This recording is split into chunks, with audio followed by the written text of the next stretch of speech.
नमस्कार। एक बार फिर से बहुत बहुत स्वागत है आप सभी का परीक्षा वर्ल्ड के इस यूट्यूब चैनल में। दोस्तों, यह जो वीडियो है काफ़ी इंपॉर्टेंट आपके एग्जाम के लिए, क्योंकि इस वीडियो में हम इंडियन मॉडर्न हिस्ट्री यानी कि आधुनिक भारतीय इतिहास के जितने भी इम्पॉर्टेंट तिथियां, इम्पॉर्टेंट डेट्स हैं, इम्पॉर्टेंट इवेंट्स हैं, उनको हम इस वीडियो में कवर करेंगे। मैं आशा करता हूँ इस वीडियो से आपके एग्जाम में लगभग 3 से 4 प्रश्न देखने को मिल सकते हैं, तो इस वीडियो का बिल्कुल ध्यान से अटेंड कीजिएगा। इसके नोट्स भी आप बना सकते हैं, क्योंकि इस वीडियो में उन सभी इम्पॉर्टेंट डेट्स को कवर किया है जो इंडियन मॉडर्न हिस्ट्री से रिलेटेड हैं, जो आपके एग्जाम में डेफिनेटली पूछे जा सकते हैं। तो हम उन सभी इंपॉर्टेंट घटनाक्रम को इस वीडियो में हम कवर करेंगे। वीडियो आपको पसंद है तो वीडियो को ज़्यादा से शेयर कीजिएगा। चैनल पर अगर आप नए हैं तो हमारे चैनल को सब्सक्राइब भी जरूर कर लीजिएगा, तथा आप कमेंट बॉक्स में बताइएगा कि आपको जो यह वीडियो इंपॉर्टेंट है, मोस्ट इंपॉर्टेंट है, आपको कैसा लगा। तो चलिए वीडियो को शुरू करते हैं। तो यहाँ पे आप देख रहे हैं मेरा हैंड रिटन नोट्स है ये। तो अगर आपको वीडियो को देखने में कोई परेशानी होगी तो आप कमेंट बॉक्स में बता दीजिएगा। इसका जो पीडीएफ है मैं आपको प्रोवाइड करा दूंगा। तो सबसे पहले इंपॉर्टेंट डेट है आपके सामने है बंगाल विभाजन। तो बंगाल विभाजन कब किया गया था? 16 अक्टूबर 1905 को किसके द्वारा किया गया था? तो लॉर्ड कर्जन के द्वारा। तो इसे आप याद रखिएगा। तथा आप ध्यान दीजिएगा, बंगाल विभाजन को रद्द कब किया गया था? जो दिल्ली दरबार 1911 में आयोजित किया गया था, उस समय जो है बंगाल विभाजन को रद्द कर दिया गया था। तो आप ध्यान दीजिएगा। उसके बाद अगले इंपॉर्टेंट डेट है मुस्लिम लीग की स्थापना। अक्टूबर 1906 में मुस्लिम लीग की स्थापना की गई थी। सिर्फ मैं यहाँ पर उन्हीं इंपॉर्टेंट डेट्स को कवर करूँगा जो इंडियन मॉडर्न हिस्ट्री की हैं। इससे रिलेटेड जो इंपॉर्टेंट फैक्ट और पॉइंट होंगे उसको हम इस वीडियो में ज़्यादा डिस्कस नहीं करेंगे, क्योंकि यहाँ पे हमारा ज़्यादातर फोकस होगा डेट्स और इवेंट पे। इसके बाद बंगाल विभाजन को रद्द किया गया था, मैंने आपको बताया 1911 के दिल्ली दरबार में। तो आप ध्यान दीजिएगा, दिल्ली दरबार जब आयोजित किया गया था 1911 में, उस समय भारत का वायसराय था लॉर्ड हार्डिंग द्वितीय। तो आप इसे याद रखिएगा। इसके बाद कांग्रेस का सूरत विभाजन कब हुआ था? तो कांग्रेस का जो सूरत विभाजन था हुआ था 1907 में। कांग्रेस का जो अधिवेशन था दिसंबर 1907 में किया गया था। कहाँ पे? सूरत में। तथा इसी में जो कांग्रेस थी वह नरम दल व गरम दल में विभाजित हो गई थी। अगला इंपॉर्टेंट डेट्स है मोर्ले मिंटो सुधार। यह हुआ था 1919 में। इसकी खासियत क्या थी? तो इसमें जो है मुसलमानों के लिए पृथक निर्वाचन की व्यवस्था की गई थी। तो आप इसे याद रखिएगा, मुसलमानों के लिए जो पृथक निर्वाचक मंडल था उसकी व्यवस्था की गई थी मोर्ले मिंटो सुधार अधिनियम 1909 के तहत। इसके बाद गदर पार्टी की स्थापना की गई थी 1 नवंबर 1913 को सैन फ्रांसिस्को में लाला हरदयाल के द्वारा। इसके बाद तिलक के द्वारा और एनी बेसेंट की द्वारा दोनों ने मिलकर जो है होम रूल लीग की स्थापना की थी अलग अलग क्षेत्रों में। तो तिलक ने की थी अप्रैल 1916 में और एनी बेसेंट ने की थी सितंबर 1916 में मद्रास में। तो सबसे पहले अप्रैल में स्थापित की थी होम रूल लीग तिलक ने, और एनी बेसेंट ने सितंबर में की थी। तो ये डेट्स इंपॉर्टेंट है, क्रोनोलॉजी में पूछा जा सकता है आपके एग्जाम में। तो आप डेट आपके दिमाग में होनी चाहिए, क्रोनोलॉजी एग्जाम में कई बार पूछता है। इसके बाद कांग्रेस का लखनऊ अधिवेशन काफ़ी इंपॉर्टेंट है। 1916 में अंबिका चरण मजूमदार ने जो है इसकी अध्यक्षता की थी। तथा कांग्रेस के लखनऊ अधिवेशन में नरम दल और गरम दल पुनः कांग्रेस में सम्मिलित है, यानी कि नरम दल और गरम दल जो है मिलकर एक हो जाते हैं। तथा इसी लखनऊ अधिवेशन में जो है कांग्रेस और मुस्लिम लीग के मध्य समझौता भी होता है। तो इसलिए यह कांग्रेस का लखनऊ अधिवेशन काफ़ी इंपॉर्टेंट है। उसके बाद मॉन्टेग्यू की घोषणाएं कब की गई थी? 20 अगस्त 1917 को।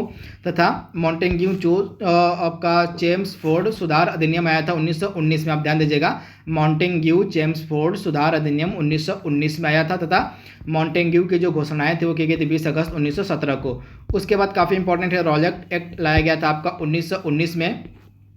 तथा यह रॉलेट एक्ट जो था पूरे भारत में मास स्केल पर महात्मा गांधी का पहला सत्याग्रह था, यानी कि जो पूरे भारत भर में चलाया गया था जो पहला सत्याग्रह वह था रॉलेट एक्ट। तो आप इसे याद रखिए, अगर पूरे भारत वर्ष की बात हो, जो पूरे भारत लेवल पर जो सत्याग्रह मतलब जो आपका जिसमें महात्मा गांधी ने भाग लिया था वह था रॉलेट एक्ट। तो आप इसे याद रखिएगा। इससे पहले अगर सिर्फ एक पर्टिकुलर एरिया की बात हम करें तो पर्टिकुलर एरिया में महात्मा गांधी ने सबसे पहले सत्याग्रह स्टार्ट किया था चंपारण मूवमेंट, जिसे आप याद रखिएगा बिहार में।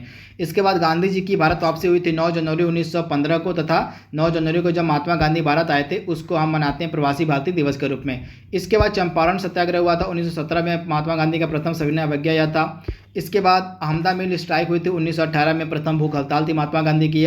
इसके बाद खेड़ा सत्याग्रह हुआ था 1918 में, तथा यह प्रथम असहयोग था महात्मा गांधी का। इसे आप ध्यान दीजिएगा, तीनों काफ़ी इंपॉर्टेंट है। इसके बाद अगला इंपॉर्टेंट है जलियांवाला बाग हत्याकांड हुआ था 13 अप्रैल 1919 को अमृतसर में। इसके बाद इसके बाद असहयोग आंदोलन आपका हुआ था 1 अगस्त 1920 को, तथा इसी दिन जो है बाल गंगाधर तिलक की मृत्यु भी हो गई थी। यानी कि 1 अगस्त 1920 को जब जलियांवाला बाग हत्याकांड असहयोग आंदोलन की जब शुरुआत हुई थी 1 अगस्त 1920 को, इसी दिन बाल गंगाधर तिलक की मृत्यु भी हो गई थी। तो काफ़ी इंपॉर्टेंट है। इसके बाद चौरी चौरा हत्याकांड कब हुआ था? तो 5 फरवरी 1922 को गोरखपुर में हुआ था चौरी चौरा हत्याकांड, तथा इसी चौरी चौरा की घटना के कारण जो है महात्मा गांधी ने असहयोग आंदोलन को स्थगित कर दिया था। तो जैसे ही 5 फरवरी को चौरी चौरा कांड होता है, उसके ठीक एक हफ्ते बाद 12 फरवरी 1922 को महात्मा गांधी ने बारदोली गुजरात में असहयोग आंदोलन को स्थगित कर दिया था। तो आप ध्यान दीजिएगा। इसके बाद स्वराज पार्टी का गठन हुआ था 1922 में सी.आर. दास और मोतीलाल नेहरू के द्वारा। इसके बाद हिंदुस्तान रिपब्लिकन एसोसिएशन की स्थापना की गई थी अक्टूबर 1924 में कानपुर में, तथा इसी हिंदुस्तान और रिपब्लिकन एसोसिएशन के जो क्रांतिकारी थे, उन्होंने काकोरी कांड किया था 9 अगस्त 1925 को। यानी कि एचआरए के क्रांतिकारियों के द्वारा ही काकोरी कांड किया गया था 9 अगस्त 1925 को। इसके बाद सॉन्डर्स की हत्या की गई थी आपकी लाहौर में की गई थी दिसंबर 1928 में। आप ध्यान दीजिएगा, दिसंबर 1928 में जो है सॉन्डर्स की हत्या कर दी गई थी। इसकी हत्या क्यों की गई थी? क्योंकि आपको पता होगा जो साइमन कमीशन भारत आया था, उस साइमन कमीशन का विरोध करते समय लाला लाजपत राय की मृत्यु हो गई थी। तो लाला लाजपत राय की मृत्यु का बदला लेने के लिए जो है सॉन्डर्स की हत्या की गई थी। तो आप इसे ध्यान दीजिएगा। इसके बाद लाला लाजपत राय की मृत्यु हुई थी 15 नवंबर 1928 को, किसकी? साइमन कमीशन का विरोध करते वक्त लाहौर में। इसके बाद केंद्रीय विधानसभा में बम विस्फोट किया गया था भगत सिंह व बटुकेश्वर दत्त के द्वारा 8 अप्रैल 1929 को। तो इसे आप ध्यान दीजिएगा। इसके बाद भगत सिंह, राजगुरु, सुखदेव को फांसी हुई थी 23 मार्च 1931 को, तथा 23 मार्च को हम भारत में शहीद दिवस के रूप में मनाते हैं। इसके बाद चटगांव शस्त्रागार लूट हुई थी आपकी अप्रैल 1930 में। इसके बाद नेहरू रिपोर्ट प्रकाशित की गई थी अगस्त 1928 में। इसके बाद जिन्ना की 14 सूत्री मांगें सामने कब आई थी? तो मार्च 1929 में। इस नेहरू रिपोर्ट के प्रतिक्रिया में जो जिन्ना नेहरू रिपोर्ट से संतुष्ट नहीं थे, तो इन्होंने जो है अपनी 14 सूत्री मांगें रखी थी ब्रिटिश गवर्नमेंट के पास। इसके बाद कांग्रेस का कलकत्ता अधिवेशन हुआ था दिसंबर 1928 में, जिसकी अध्यक्षता की थी मोतीलाल नेहरू ने। काफ़ी इंपॉर्टेंट है। और इसके बाद लॉर्ड इरविन की घोषणा की गई थी अक्टूबर 31, 1929 में। इसके बाद दिल्ली घोषणा पत्र हुआ था नवंबर 2, 1929 में। इसके बाद कांग्रेस का लाहौर अधिवेशन मोस्ट इंपॉर्टेंट है, यह हुआ था दिसंबर 1929 में, तथा इसकी अध्यक्षता की थी जवाहरलाल नेहरू ने। तथा इसकी खासियत क्या है कि कांग्रेस का जो लाहौर अधिवेशन था 1929 में, इसमें पूर्ण स्वराज की मांग की गई थी, जिसकी अध्यक्षता जवाहरलाल नेहरू ने की थी। इसके बाद अगला है आपके सामने। इसके बाद जो कांग्रेस का लाहौर अधिवेशन था, इसके बाद जो है 31 दिसंबर 1929 को रावी नदी के तट पर भारतीय स्वतंत्रता का प्रतीक तिरंगा झंडा फहराया गया था। तो ये भी मोस्ट इंपॉर्टेंट है। 26 जनवरी 1930 को पूरे राष्ट्र में प्रथम स्वतंत्रता दिवस के रूप में मनाने का निश्चय भी किया गया था। इसे भी आप ध्यान दीजिएगा। और 26 जनवरी 1930 को पूरे राष्ट्र में प्रथम स्वतंत्रता दिवस के रूप में मनाने का निश्चय किया गया था। इसके बाद दांडी मार्च की अगर हम शुरुआत की बात करें, तो दांडी मार्च की शुरुआत हुई थी 12 मार्च 1930 को, तथा यह दांडी मार्च जो है महात्मा गांधी ने जाकर 6 अप्रैल 1930 को जो है नमक कानून तोड़ा था। तो इसे भी आप याद रखिएगा। तथा दांडी मार्च की जो शुरुआत थी साबरमती से हुई थी, जिसे आप ध्यान दीजिएगा 12 मार्च 1930 से, तथा 6 अप्रैल को महात्मा गांधी ने जो है नमक कानून तोड़ा था। इसके बाद प्रथम गोलमेज सम्मेलन हुआ था नवंबर 1930 से जनवरी 1931 तक लंदन में। गांधी इरविन समझौता हुआ था 5 मार्च 1931 को। ये डेट काफ़ी इंपॉर्टेंट है, आप नोट डाउन करते चलिएगा, मैं बार बार आपको बोल रहा हूँ। और गांधी इरविन पैक्ट हुआ था 5 मार्च 1931 को। तो इसे आप ध्यान दीजिएगा। कांग्रेस का कराची अधिवेशन हुआ था 29 मार्च 1931 को वल्लभ भाई पटेल की अध्यक्षता में, तथा इसकी 2 खास बातें थी। मौलिक अधिकार का इसमें जिक्र बात कही गई थी, और राष्ट्रीय आर्थिक कार्यक्रम की घोषणा इसमें की गई थी। कांग्रेस के कराची अधिवेशन में जिसकी अध्यक्षता वल्लभ भाई पटेल ने की थी। इसके बाद अगला इंपॉर्टेंट इवेंट आपके सामने है। द्वितीय गोलमेज सम्मेलन आपका होता है 7 सितंबर 1931 से 1 दिसंबर 1931 तक। उसके बाद सांप्रदायिक निर्णय और पूना पैक्ट होता है 16 अगस्त 1932 को।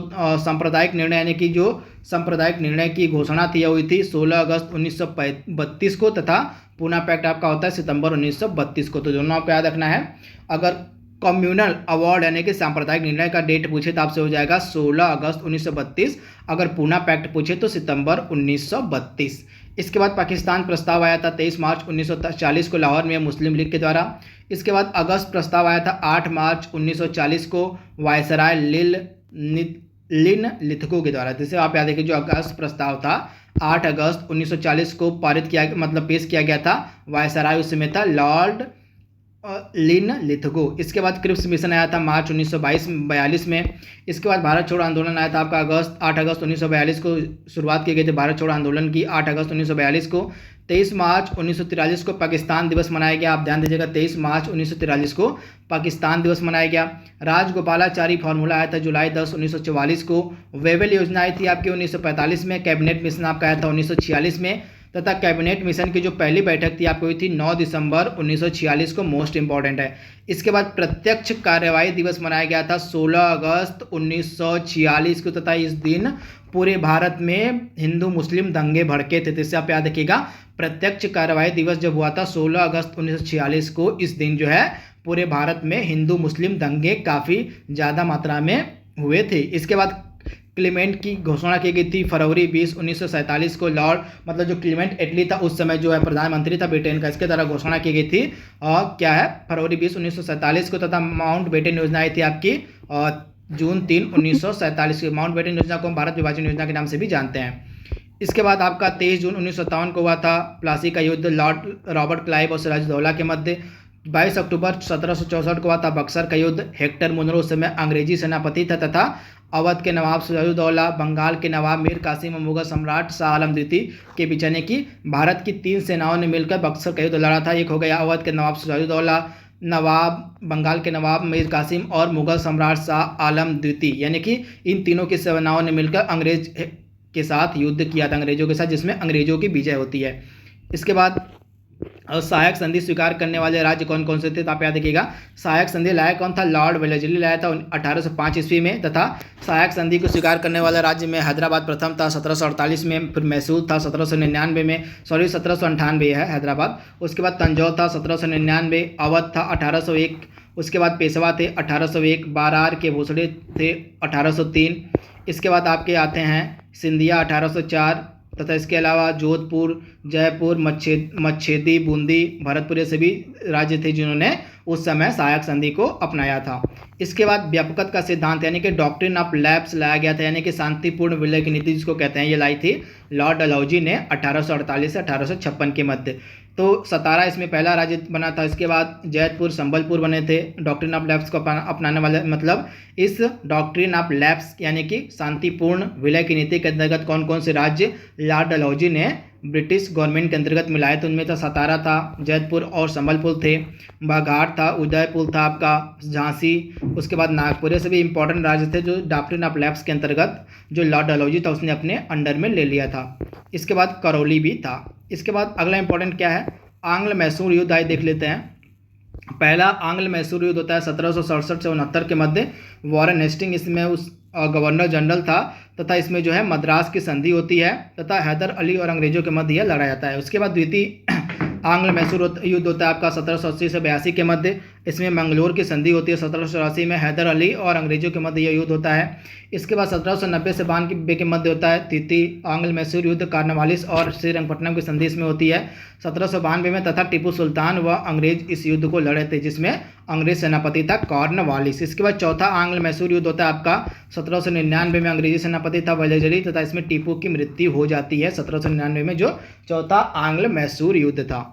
इसके बाद अगर हम आंग्ल सिख संघर्ष की बात करें तो 1845 से 1846 में पहला आंग्ल सिख मैसूर युद्ध मतलब आंग्ल सिख युद्ध हुआ था। लॉर्ड हार्डिंग उस समय सेनापति था, तथा इसमें लाहौर की संधि हुई थी, तथा अंग्रेजों और सिखों के मध्य लड़ा गया था। इसके बाद 1848 से 49 के मध्य द्वितीय आंग्ल सिख युद्ध हुआ था, इसमें लॉर्ड डलहौजी सेनापति था अंग्रेजों का। दोस्तों ये इसके बाद आंग्ल मराठा भी देख लेते हैं। तो प्रथम आंग्ल मराठा युद्ध 1775 से 82 के मध्य होता है। द्वितीय होता है 1803 से 6 के मध्य। तृतीय आंग्ल मराठा युद्ध होता है आपका 1817 से 1888 के मध्य। तथा एक इंपॉर्टेंट युद्ध है कर्नाटक का युद्ध, जो अंग्रेजों और फ्रांसीसियों के मध्य लड़ा गया था। पहला युद्ध हुआ था कर्नाटक का 1746 से 48 के मध्य। द्वितीय युद्ध हुआ था 1799 से 54 के मध्य, कर्नाटक तथा हैदराबाद की सत्ता को प्राप्त करने के लिए। इसके बाद आपका तीसरा युद्ध होता है 1757 से के मध्य चंद्रनगर पर अधिकार को लेकर जनवरी 1760 में वांडीवास का युद्ध होता है तथा वांडीवास के युद्ध में अंग्रेजों ने फ्रांसीसियों को हरा दिया था। तो इसे आप याद रखिएगा, काफ़ी इंपॉर्टेंट युद्ध था वांडीवास का युद्ध, जिसने जो है भारत से फ्रांसीसियों के अस्तित्व को समाप्त कर दिया था लगभग। तो इसे आप याद रखिएगा। तो दोस्तों ये इंपॉर्टेंट इवेंट थे जो आपके एग्जाम में पूछे जा सकते हैं। आई होप यह वीडियो आपको आने वाले एग्जाम जो पीटी का उसमें फ़ायदा पहुंचाएगा। तो आज के लिए बस इतना ही। Thank you, thanks for watching, thank you.